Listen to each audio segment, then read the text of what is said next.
Hello hi dear friends, എല്ലാവർക്കും പുതിയൊരു റെസിപ്പിയിലേക്ക് ഒരിക്കൽ കൂടി സ്വാഗതം. ഇത് നമുക്ക് ഓണം സദ്യയിലെ ഏറ്റവും എല്ലാവർക്കും ഇഷ്ടപ്പെട്ടതും പെട്ടെന്ന് ഉണ്ടാക്കാൻ പറ്റുന്നതായ പുളിയിഞ്ചി ഉണ്ടാക്കാം. ഒരു 10 മിനിറ്റൊക്കെ നല്ല ടേസ്റ്റി പുളിയിഞ്ചി ഉണ്ടാക്കിയെടുക്കാം. അപ്പൊ നമുക്ക് വേഗം റെസിപ്പിയിലേക്ക് പോയാലോ. Keep on watching guys. എല്ലാവർക്കും ഹൃദയം നിറഞ്ഞ ഓണാശംസകൾ.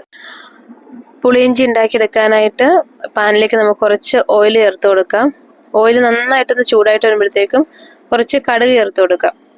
കടുക് നന്നായിട്ടൊന്ന് പൊട്ടി വരുമ്പോഴത്തേക്കും കുറച്ച് ഉണക്കമുളക് പിന്നെ കറിവേപ്പിലയും ചേർത്ത് കൊടുക്കാം. തീ ഒന്ന് കുറച്ച് വെച്ച ശേഷം നമുക്കിതിലേക്ക് ഇഞ്ചി ചെറുതായിട്ട് ഞാൻ അരിഞ്ഞെടുത്തിട്ടുണ്ട്. ഒന്നുകിൽ നിങ്ങൾക്ക് ചോപ്പറിലിട്ടിട്ട് നന്നായിട്ട് ചോപ്പ് ചെയ്തെടുത്താൽ മതി. കുറച്ച് പച്ചമുളക് കൂടി ചേർത്ത് കൊടുത്തിട്ടുണ്ട്. ആവശ്യത്തിന് ഉപ്പും കൂടെ ചേർത്ത് കൊടുത്ത് നമുക്ക് നന്നായിട്ടൊന്ന് ഇളക്കിയെടുക്കാം. അപ്പോൾ ഈ എണ്ണയിൽ കിടന്നിട്ട് നന്നായിട്ട് ഇഞ്ചി ഒന്ന് ഫ്രൈ ആയിട്ട് വരണം, നന്നായിട്ടൊന്ന് വേവായിട്ട് വരണം. എന്നിട്ട് നമുക്ക് മീഡിയം ഫ്ലെയിമിൽ വെച്ചിട്ട് തീ നന്നായിട്ട് കുറച്ച് വെക്കാം. കുറച്ച് വെച്ചതിന് ശേഷം മൂടി വെച്ച് നമുക്കിത് കുക്ക് ചെയ്യാം.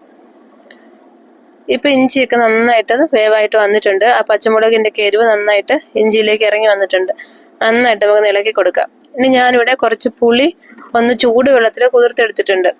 അത് ഇതിലേക്ക് ചേർത്ത് കൊടുക്കാം. ഒന്നുകൂടെ ഒന്ന് മൂടി വെച്ച് വേവിച്ചെടുത്തിട്ടുണ്ടേ. എന്നിട്ട് നമുക്കൊന്ന് ഇളക്കിയെടുക്കാം. അപ്പൊ പുളി പെട്ടെന്ന് കുതിർന്ന് കിട്ടാനായിട്ട് നന്നായിട്ട് തിളച്ച വെള്ളത്തിലിട്ടിട്ട് പുളി കുറച്ച് സമയം സോക്ക് ചെയ്ത് വെക്കുകയാണെന്നുണ്ടെങ്കിൽ പുളി നന്നായിട്ട് കുതിർന്നിട്ട് കിട്ടും. എന്നിട്ട് നന്നായിട്ട് അരിച്ചെടുത്തതാണ്. ഇത് നമുക്ക് ഇതിലേക്ക് ചേർത്ത് കൊടുക്കാം. പുളിയുടെ ആ വെള്ളമൊക്കെ നന്നായിട്ടൊന്ന് തിളച്ച് വരുമ്പോഴത്തേക്കും ഇതിലേക്ക് ശർക്കര നന്നായിട്ട് മെൽറ്റ് ആക്കിയിട്ട് എടുത്താണ്, ഇത് അരിച്ചെടുത്തിട്ടുണ്ട്. അപ്പൊ ശർക്കര ഉരുക്കിയത് കൂടി ചേർത്ത് കൊടുക്കാം. നന്നായിട്ട് നല്ല എരിവും മധുരവും പുളിയും എല്ലാമാണ് ഈ ഒരു പുളിയിഞ്ചിയുടെ ടേസ്റ്റ് എന്ന് പറയുന്നത്.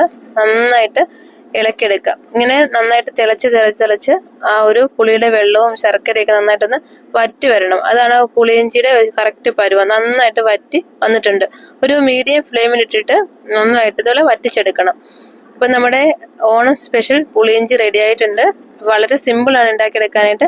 ഇഞ്ചി കറിയല്ല കേട്ടോ, ഇത് പുളിയിഞ്ചി ഒരു ഡിഫറെന്റ് ടേസ്റ്റ് ആണ്. അപ്പൊ എല്ലാവരും തയ്യാറാക്കി നോക്കിയിട്ട് ഫീഡ്ബാക്ക്സ് അറിയിക്കാൻ മറക്കരുത്. Thank you, take care, bye bye. എല്ലാവർക്കും ഓണാശംസകൾ.